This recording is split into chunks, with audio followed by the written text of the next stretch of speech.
This is One Voice Many Stories. I'm your host, Kevin Bradford. Let's step into the next file. This house used to only just listen. That was the mistake I made, thinking listening was just all it could do. Listening was just the first layer. The house has other ways of speaking. It started with a door, not opening this time, closing. The room at the end of the hallway has never meant anything. Unused. A place I walked past without thinking.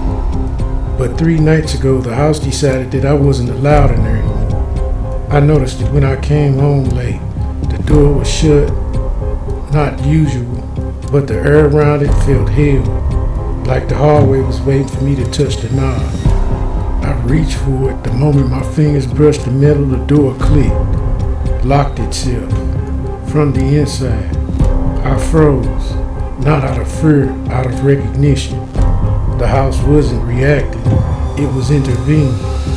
I whispered, "Why?" The house answered with a silence so thick it felt like a hand over my mouth. I walked away, not because I wanted to, but because something inside me understood that door wasn't mine anymore. The next morning, the door was open, wide, inviting, like nothing had never happened. I stepped toward it.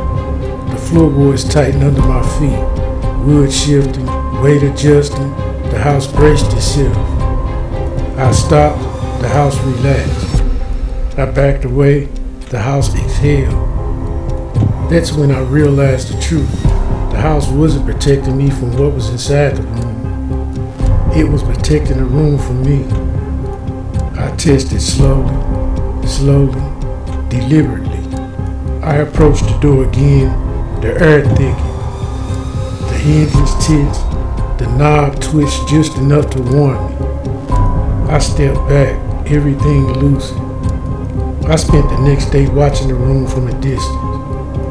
Every time I moved closer, the house shifted. Not violently, not aggressive, just enough to say stop. By nightfall, I decided to push it. Not out of curiosity, out of necessity. If the house was drawing a line, I needed to know why. I walked down the hallway slowly, counting each step. The house counted with me, the walls tight. The air cooled, the floorboard shifted under my weight. 5 steps away, the door closed. Soft, final, like a parent shutting a child's hand away from a flame. I reached for the knob. The house didn't wait this time.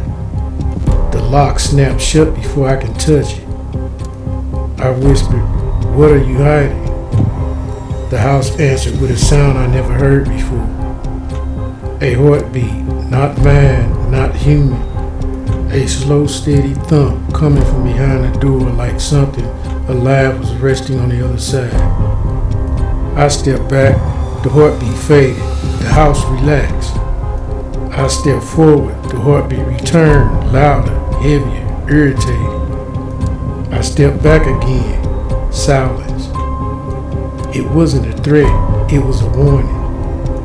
I sat on the floor across from the door, back against the wall, staring at the wood grain. The house didn't move, didn't breathe, didn't shift. It was waiting for me to understand, so I said it out loud. "You don't want me in there." The house responded with the softest click, the lock tightening, sealing the room completely. Not out of fear, out of purpose. Whatever's behind that door, it isn't ready for me, or I'm not ready for it. Maybe both. I don't know what the house is protecting. I don't know why it chose that room. But I know this. The house hears everything, and now it's choosing what I'm allowed to hear in return. This isn't about doors. It's about access, permission, timing. The house isn't just listening anymore. It's deciding. I stayed in the hallway longer than I should, listening to the house settle around a decision it had already made.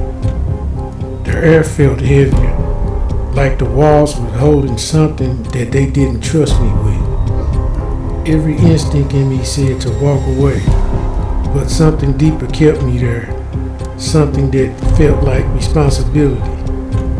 The house didn't move, didn't shift, didn't warm. It just watched. And in that stillness, I realized something else. The house wasn't choosing against me. It was choosing for something else. Something it valued, something it guarded, something it didn't want to disturb. I pressed my hand against the wall beside the door. The wood was warmer than it should have been, like a pulse running through the frame, like the house was alive in ways I hadn't understood yet.